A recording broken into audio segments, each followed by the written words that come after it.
અમદાવાદમાં એમટીએસ સેવા બંધ થતા કંડક્ટરોની હાલત કફોડી બની છે। આશ્રિત અને વર્કશોપના કર્મચારીઓની નથી લેવાતી હાજરી, માત્ર નોંધ લઈને કંડક્ટરને થઈ રહી છે અવગણના। તો અમદાવાદના મેયર કિરીટ પરમારને આપવામાં આવ્યું છે આવેદનપત્ર।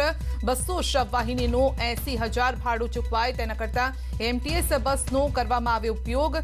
જીએમટીસી ગ્રાઉન્ડ પર બનાવેલ કોવિડ સેન્ટર પર વોર્ડ બોય નોકરી પર રાખવા માટે પણ માંગ થઈ રહી છે।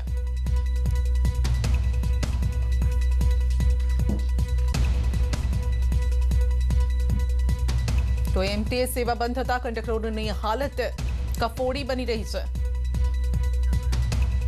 આ અંગે જ સીધી વાતચીત કરીશું સંવાદદાતા દીપિકા સાથે। જી દીપિકા, કંડક્ટરોની આખરે શું માંગ છે? છેલ્લા કેટલા સમયથી તેઓ આ રીતે પીડિત છે અને તેમનું શું કહેવું છે?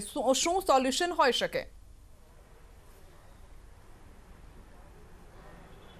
સંધ્યા, માર્ચ મહિનાની અંદર એમટીએસ બંધ કરવામાં આવી કારણ કે કોરોનાના કેસ વધી રહ્યા હતા। કોન્ટ્રાક્ટ પર જે કંડક્ટર છે, આ તમામ કોન્ટ્રાક્ટના કંડક્ટર અત્યારે તમને 10 થી 15 દેખાતા હશે, પરંતુ આખા અમદાવાદની જો વાત કરવામાં આવે તો તેની આંકડો જે છે તે 500 થી 1000નો છે।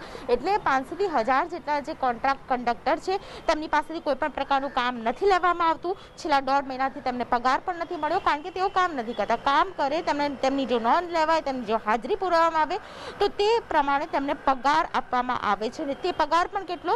માત્ર ને માત્ર 412 રૂપિયા। મારી સાથે દિનેશ પરમાર છે, કોન્ટ્રાક્ટ પર તેઓ કંડક્ટર છે, તેમની સાથે વાત કરીશું। દિનેશભાઈ, જે પ્રકારની પરિસ્થિતિ છે, આપ કેવા પ્રકારની માંગ સાથે કિરીટ પરમાર પાસે ગયા હતા, મેયર પાસે ગયા હતા અને આપે હવે શું ઈચ્છો છો આપ?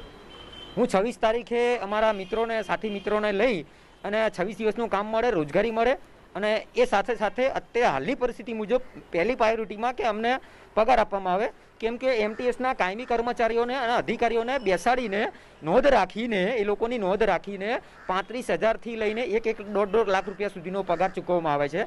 તો જે સંસ્થાને અને કોર્પોરેશનની એક મોટું ભારણ છે અને હું કામ સાથે અમને પગાર ચૂકવવો અને અમારી પણ નોંધ રાખવામાં આવે એવી માંગણી સાથે હું આવેદનપત્ર 26 તારીખે આપેલું અને એનો જે મને રિપ્લાય મળે એના માટે પણ હું એમને મળી આવ્યો છું।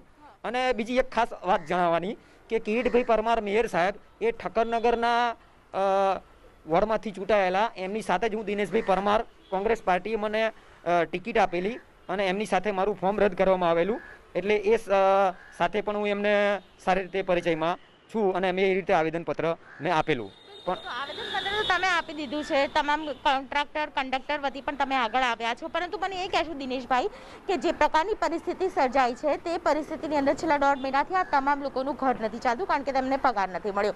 આવી પરિસ્થિતિની અંદર શું કહેશો? કેવી રીતે તમે અત્યારે કયા કામ સાથે આગળ વધવા માંગો છો? કઈ માંગણી કરી છે આપે? બીજી એક રજૂઆત મેં એવી કરેલી કે પ્રાઇવેટ ઓપરેટરોને તમે બેસાડી અને કિલોમીટર દીઠ રકમ ચૂકવશો, કાયમી કર્મચારીઓને પણ પગાર તમે ચૂકવશો। તો મારી માંગણી એવી હતી કે કોર્પોરેશનની બસો તમે ચાલુ કરો અને જે અન્ય જે વ્યવસ્થાઓ છે કે 108 છે, 104 છે, એની જગ્યાએ તમે આપણી બસો ચાલુ કરો।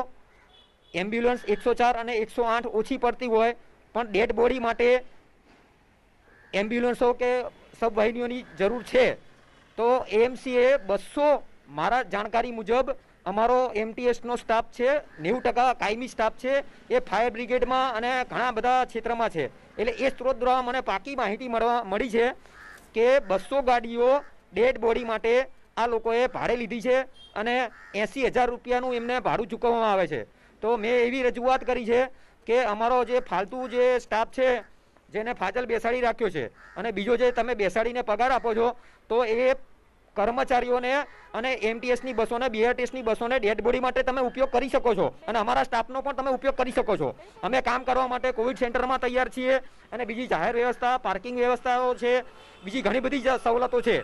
જીએમડીસી ગ્રાઉન્ડ ખાતે 250 કર્મચારીઓની વોર્ડ બોય તરીકે જરૂર હતી અને એમાં કોરોના વોરંટિયર્સ તરીકે 29,500 રૂપિયા પગાર આપવાનું એ લોકોએ નક્કી કરેલું। તો મેં એવી પણ માંગણી કરેલી કે અમારા જે કર્મચારીઓ છે, કોન્ટ્રાક્ટ કર્મચારીઓ જે છેલ્લા 2 મહિનાથી એમને પણ ઘરબાર પરિવાર છે, તો ઘર ચલાવવા માટે આવી પરિસ્થિતિમાં અમે શું કરીએ?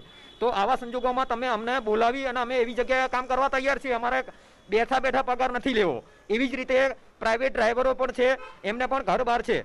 તમે પ્રાઇવેટ ઓપરેટરને કિલોમીટર દીઠ રકમ ચૂકી શકતા હોય તો એ ડ્રાઈવરોને પણ કામે રાખો, અમને પણ કામે રાખો, અને બધા જે બેસાડીને પગાર આપો છો એ બંધ કરી અને એ લોકોને પણ કામ માટે મોકલો. તમે કોઈ પણ અને સંધ્યા જે પ્રકારે જી. તમામ કોન્ટ્રાક્ટર પર જે કંડક્ટર છે તેમણે માંગ કરી છે તેની સાથે ડ્રાઈવર અને કંડક્ટર જે એમટીએસ માં ફરજ બજાવે છે, બીઆરટીએસ માં ફરજ બજાવે છે, તેમને માત્ર અત્યારે પગાર આપી દેવામાં આવે છે જે કાયમી ધોરણે છે. તો તે લોકોનો પણ ઉપયોગ લેવાય તે માટે આ કોન્ટ્રાક્ટ કંડક્ટરો પોતાના ઉપયોગ સાથે તમામ જે સ્ટાફ છે તે સ્ટાફનો પણ ઉપયોગ લેવાય, કારણ કે અત્યારે કોરોના વાયરસની જે મહામારી છે તે મહામારી માટે સ્ટાફ ઓછો છે. હું ધન્વંતરી હોસ્પિટલની વાત કરું તો બહાર બોર્ડ હજુ પણ મારવામાં આવે છે કે ઓફિસ બોયની અને તેની સાથે વોર્ડ બોયની જરૂર છે. તો આવા પ્રકારની પરિસ્થિતિની અંદર જો કોર્પોરેશન દ્વારા મેનેજમેન્ટ કરવામાં આવે તો આ પ્રકારે જે સ્ટાફ ઓછો છે જે બિલકુલ જે કોન્ટ્રાક્ટ પર સ્ટાફ છે તેમને જો કામ આપવામાં આવે, જે જરૂરિયાત છે તો જે કર્મીઓની જરૂરિયાત છે તે પણ પૂરી થઈ જશે, તેમને કામ પણ મળશે